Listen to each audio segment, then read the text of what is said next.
Well, welcome back to the Hector and Mike experience, everybody. Glad to have you back. Hector, the date has been set for the recall of Governor Gavin Newsom. A lot of work went into it. A lot of signatures went into it. A lot of politics went into setting the date from everybody, the legislature, the governor, the lieutenant governor, the secretary of state. What's your take? What do you think is going to happen? Well, I think right now you've got a little bit of chaos going on. First of all, yes, you are right. The date has been set. It's been set now for September 14th. There was a lot of talk as to whether it was going to be in November. Steve Glazier, who's a state senator and was also the campaign manager and consultant for Jerry Brown, put out an article and really just laid it out and, a couple months ago and said, it'd probably be best for Gavin Newsom if he worked, or the Democrats, if they worked to try to get the recall election done a little sooner, because the longer you wait, the higher likelihood there is that we may have increasing wildfires, there may be blackouts, there may be a variety of different things that pop up. And so, when Glazier looked at the polling, he said, right now we're about to get ourselves out of this pandemic. This may, doing it sooner rather than later would be a good thing for Gavin Newsom. And with the California Democrats having control of the state legislature, more than 2/3 votes, plus obviously the governor's office, they passed legislation to be able to move the date. They also, work with the county registrar of voters to require or request that they turn in their assessment as to how much this election is going to cost. And so they were able to move together quite a bit of dates, and now we've got it September 14th. But I think the other nice twist that it gives to this recall is that means that whoever's looking to run for office, they now have until July 16th, not only to file their name, get the necessary signatures, pay their fee, but also turn in 5 years of tax returns, because that is a new law in California in order to be on the ballot. And so, for some of those individuals who thought they had a little bit more time, that clock is ticking, and that time is coming up pretty quick. Well, right now, I don't know that there's any other than Caitlyn Jenner that probably has to worry about digging up their tax returns. But that's a great point. A lot of people, I don't think, realize that. I think Glazier's a smart guy. I'm going to go against the current on this one, as I often do sometimes on Sundays in football games. I don't know that it was the smartest thing in the world to do. And I'll give you a couple of reasons. The first is that we know between now and September 14th, there will be wildfires. There will be stories about droughts. There will be stories about people not having enough water. It's highly possible there'll be blackouts, but those first three things I mentioned, we know will happen. The other one that is going to happen is that this thing comes right after the start of school. Schools are going to start reopening for full-time classes after being closed for a year plus. And, there's the potential for a lot of chaos with that. The other thing is, though, that's a policy thing. But politically, the key of this election is intensity. Who has the voter intensity right now? Clearly, it's with the recall. They got 1.7 million people to sign signature papers. And, the other side can say, oh, it was a trumped up thing, which is that's a nice spin, but it's BS. The fact of the matter is people were pissed off. The other thing they have to worry about is, and it happened here in LA last week, the Delta variant of the COVID is now starting to rise. People are getting concerned. Maybe the vaccines can stop it. Maybe they can't. And so, LA started talking again about people wearing masks inside. So that's not gone. And so I think it's a pretty risky move to do something this early. And the other part about it is, and I think this is an important one that people need to pay attention to, running a statewide election with 22 million people, running a statewide election where, because of the law in California, people will be getting ballots automatically. Like you mentioned, it's a shortened time frame. 59 days out, is when people have to do their filing and do everything to qualify. The county clerks can't start printing ballots and stuff like that until that point in time. It's not going to be an easy ballot. Yeah, you only got 2 questions, but you're probably going to have 30 to 40 candidates. So that's not an easy process. You have to mail it out to 22 million people. You have to set up all the polling places. And as we saw in New York, some of these places that, like to think that they're also liberal in terms of voting could, screw up a 1-car funeral. And I think California is primed to do that. The voting rolls haven't been cleaned in decades, I think. It's going to be an interesting thing, and people should really keep an eye on that part of this. And Mike, do you honestly think that we're only going to have 30 to 40 candidates? I remember last time recall where you and I were involved in that recall. I think we had about 130 some candidates. We had everything from porn stars to Gary Coleman. To the small business owner, and everyone else in between. That was the weird part. The porn star and Gary Coleman were the normal ones. No, I'm thinking. I remember last time. You're right. There were literally, I think, over 100 because the bar is so low. And so, you're right. I mean, even if it's more than 30 to 40, the magnitude of the project of producing these ballots. And the last thing you want to have, especially if you're Democrats, is to have what they're having in New York. New York is their nightmare scenario. Okay. It's a liberal run city that they wanted to have all this open voting and everything else. And they got ranked choice voting, and it's chaos. And so, California is really poised for that, especially when you consider this is all happening so quickly. If it wasn't happening so quickly, maybe they could work it all out. But I'm telling you, I mean, all of those things I said, wildfires and everything else, add to the list. Voter integrity for this election is going to be one of the things that the people on the ballot, especially the governor, is going to have to deal with, because this election is on that day because of him. Nobody else. And you're right. I think one of the biggest issues that we're going to have with this election, you talk about the condensed time, but we saw that in the last election where you had voters that were getting 10 or 12 different ballots coming into their home, and you had a lot of press that came with it. But you're right, and I think it's kind of difficult, I think, for most people to understand the way the process works. Is we've got 58 counties, and you've got a county registrar of voters in each one of those counties. And so these, with the change in the law, everyone is supposed to now receive a ballot. Right. When you haven't cleaned the voter rolls and you haven't done it in decades, you could have, for example, Hector, who, lived in 3 different places over the last, 4 or 5 years or 7 years, and maybe in different counties, and they haven't cleaned the voter rolls. Does a Hector who lived in, one place in Los Angeles, who then lived maybe in the Central Valley, who then now lives in Sacramento, does that person get a ballot in all 3 of those counties? And so you're going to get some of this chaos. And the other thing we had is you've got places where people signed up homeless individuals to go vote, where people were getting something like 20, 25 different ballots coming in from people they didn't even recognize. And so you put that in the mix, and you're right. It's going to be a challenge. I will say this is one of the things where the candidates have to worry about running their campaigns. There needs to be some oversight on this that doesn't come, because we've seen how the government operates. Just as you said, when you start with a faulty document, and I know everybody likes to say it's voter suppression. I'll call BS on that one too. It's a simple equation. One person, one vote, one time. That's it. And that's what we should be striving for, whether it's in early voting, whether it's absentee voting, whether it's mail ballot voting, whether it's voting at the polling place. One person, one vote, one time. And we know in California that did not happen.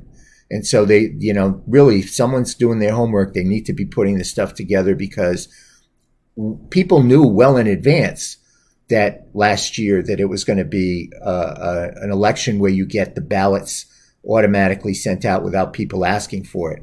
This time, they can't do that at least until 59 days before the election, and probably even closer, because you won't know which candidates are in, which candidates are out, getting the whole thing printed. That's why I say it really is a high risk strategy to move this thing quicker. The thing that Gavin Newsom has going for him is right now none of these Republican candidates or any other candidates have really caught fire. And so there's no one breathing down his neck. That can change pretty quick as well. One of these people latch onto an issue and it catches fire. He may be in a tough situation. Well, and we're already beginning to see some of the problems with so in California, you got the Secretary of State, which is really the statewide elections official. Mm-hmm. And so he just, he ended up appointing Shirley Weber, who was an assemblywoman several months ago, but they're having a bit of a tussle back and forth. It's interesting. He appointed her to this position, Secretary of State. As we're entering now this recall, Gavin Newsom's team is now suing the Secretary of State because somehow in the, I don't know, however the paperwork was filed, his team forgot to include that Gavin Newsom is a Democrat. So as it stands right now, unless, they get something overturned by the courts, as it stands right now, it'll say Gavin Newsom, but it won't say Democratic Party or Democrat. It'll just say Gavin Newsom himself. And so, so his team and his team of lawyers are suing the state in order to get that changed. And so, and something so simple like that, now it's going to court. But when you condense this out to, from now till September 14th, that ability to make all these changes, if something chaotic happens, we won't have the time. And remember, what you just mentioned, Hector, it was because of a law that Gavin Newsom proposed that the Democrats in the legislature passed that required them, when they file their paperwork, to put down their party affiliation, that he signed as the governor, but didn't read the law that his lawyers forgot to do. And so now he's suing everybody in the Secretary of State of a process that he created. So, talk about wanting your cake and eat it too, whether you're, at the local bakery or at the French Laundry. It's really kind of tough here.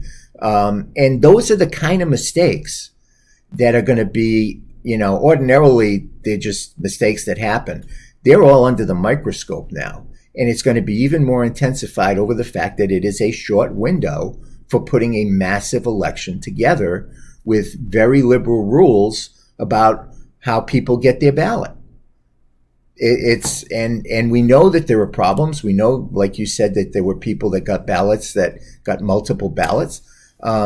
This thing is going to be a wild monkey ride between now and September 14th. But that's one people really need to keep an eye on, because it's not about stopping people from voting. It's about stopping people who aren't supposed to vote from voting and people voting more than once. That's what is going to be a challenge.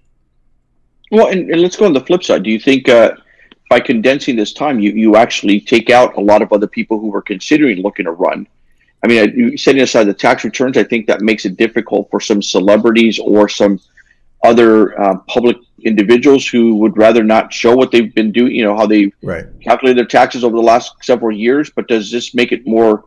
Does this make my list smaller now, since it is condensed? But and I think the other side of the I think another important part that people always tend to forget, it's expensive to run for office, especially when you're running for statewide office. Right. I mean, if you're running for a state Senate seat, which there are 40 in the state, or if you're running for the state assembly, which, there's 80 in the state of California, I mean, you're spending millions of dollars just in one of those smaller districts for a 2-year seat in the case of the state assembly. But, when you're running for governor and you're running statewide, you're spending a couple $1 million just to do a week by.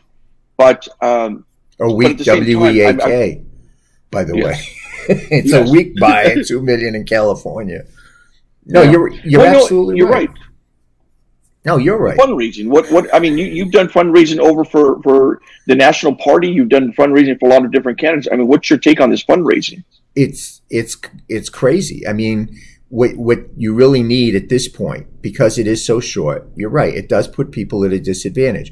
You need someone who has existing name ID, even if it's not in the world of politics, that they can play on to promote themselves, that people might listen to them, not because they're necessarily a politician, but because they were successful at something else in life, whether it was business, philanthropy, whatever.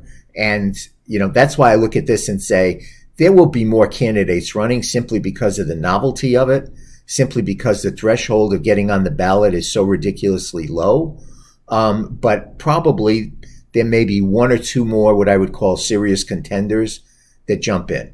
And it would be those people that have deep pockets, already existing name identification in order to be remotely credible in this short a period of time in a state this large. One, I think the other thing too is going to give rise to the independent expenditures, and these are different committees that get set up where individuals, if they want to donate $1 million or $2 million, they can drop them into those independent expenditures, and they will run ads to promote whatever said candidate they want. And so I think we'll start seeing what Democrats like to call this dark money, which will help out some of these independent. You're right, but again, what I want to point out too, and I'm glad you brought it out, because with the dark money of the IEs, you see it on the other side as much as you see it on the Republican side. They're called labor unions, teachers union, SEICU. I mean, they'll be spending money there. But the real key to me as a political person is, are they able to mobilize their troops for Gavin Newsom to vote no on the recall? Because these folks don't have a lot of skin in the game on that. They don't have a lot of intensity on that. On the other side, you've got all of these people who signed petitions saying that they wanted this guy out. That's where you got the intensity in this election right now. It's on the other side. It's on those that favor the recall. The Democrats have to figure out how they get all of their people, the union people and all of their traditional groups that support them, with that same intensity to make sure that they get their ballot and they vote. It's going to be a challenge for them. So that's why I'm not 100% convinced the short road is the right road. But thank God it'll be over September 14th. So, well, and I think one of the things, and it's more joking around than anything, is if you can somehow mobilize all those individuals that got unemployment, that had to deal with the EDD or the DMV or one of the other, letter groups in this government, you figure out a way to mobilize them. If I had to wait 8 months, 9 months to collect an unemployment check without being able to feed family or, pay the rent, that may be a pretty strong constituency, because there were millions of people. I think there was something like 4 or 5 million people who were in that realm, and that may be enough to win this election one way or the other. Well, I mean, you're right. I mean, if you were apparently a Russian mobster or ran a mob or something like that, you could get the money. But if you were someone that really needed it, it was a long wait. And that's why I say right now, all of those things are sitting there as like little landmines. And then there are the new ones that are coming, like the wildfires and the drought and all that kind of stuff. And then kids going back to school right before the election and the chaos that's going to, come with that, is going to be that. It's a high risk strategy. But, and I'll throw this out there as the first, I don't know if I'm the first person to say this, but I think the other thing we have to realize, and this kind of transitions to some of the national stuff, the White House, especially the Vice President of the United States being from California, is not going to want to have anybody other than a Democrat as the governor of California for 1 minute, let alone for 1 year. So I wouldn't be surprised if, you get to September 12th or 13th, if for some reason the polls were really bad against Gavin Newsom. I wouldn't be surprised in the least if he put in his letter of resignation, which ends the recall, and the lieutenant governor, who is a close ally of the vice president, steps up and takes the position for the next year, and then obviously runs for the position next year. It's going to be an interesting summer in California. It's going to be more than just, surfing and getting out to the beach. It should be fun.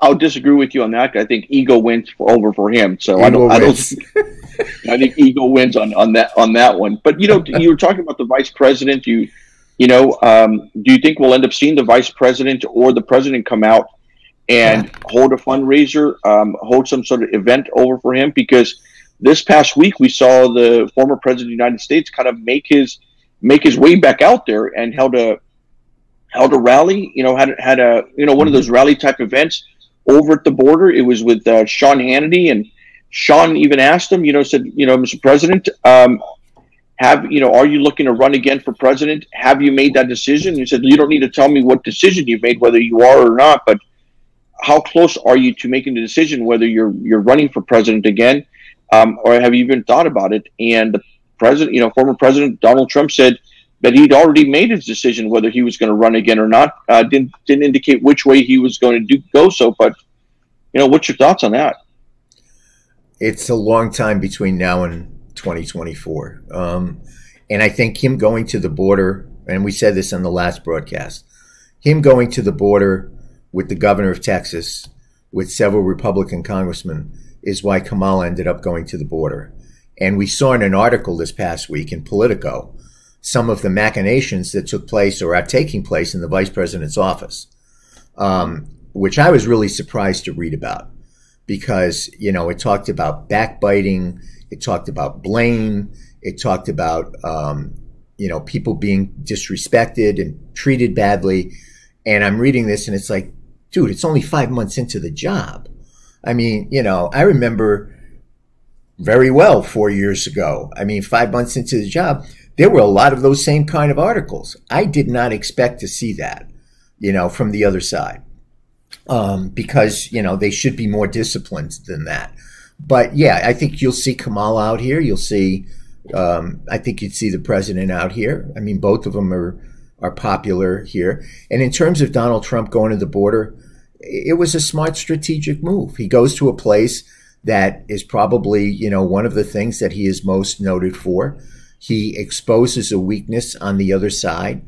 I'm stunned that they fumbled the ball on the other side the way that they did. That really surprised me more than anything, that they just, not only not going created an issue, but then going after he announces he's going, makes it even worse for them. For a seasoned group of political folks, that was a pretty surprising fumble, I thought. And, the President Trump's going to be out there. He's having fun, man. I gotta tell you, it's like, he goes out there and he gets these crowds, and, he hit on one of these things, one of these issues. I think probably more than a lot of them. This issue on the border is a big one for the base in the Republican Party, because it's one of those issues where it wasn't that much of an issue. After he did the wall thing and everybody went crazy over that, then you didn't see the kind of stuff that starts happening earlier this year. And so, they saw that as a weakness on the other side, and they went after it. And I think they'll continue to go after that, by the way. I don't think that was a one and done.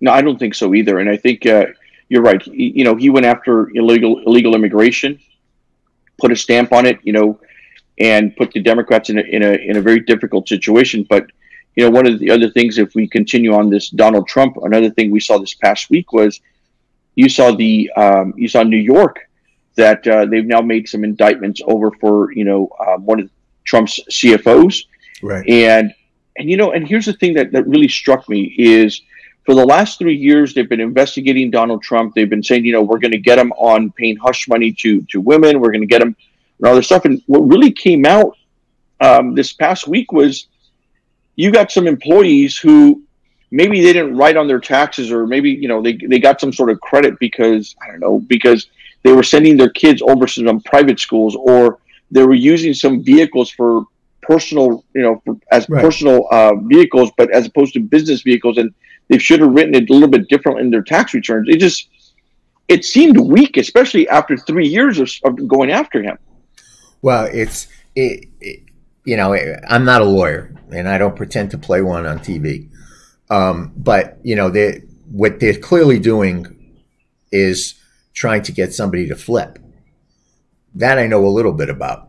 They're trying to, coming from Providence, Rhode Island, a lot about people flipping. They're trying to what they're trying to do is pull at strings and see who they can get to flip, and up the chain. And I've seen that done before, and quite honestly, I've seen it work. But in this case, I don't, I don't want to say it's much ado about nothing, because again, I don't know all of the legal consequences of this particular case that they have brought. But I think what they're doing is and again, just remember, just because you bring a case doesn't mean that it's factually conclusive or accurate. I think what they're trying to do is move up the chain and flip people to create a headache and an embarrassment for the former president. And we'll see if that works. Clearly, judging by his presentation and his show in Texas, in southern Texas, this past week, it's like, a fly on the soup. But, we'll see what happens. I would think in New York, they ought to really be more focused on trying to make sure that the ballots that the people cast in an election are done correctly. Because let me tell you, I forget his name, Adams, the former police officer who ended up, number one by a pretty clear margin, is now only like 2 percentage points ahead of the number two person. And you can betcha that if that ends up flipping, you're going to see all kinds of lawsuits on that one.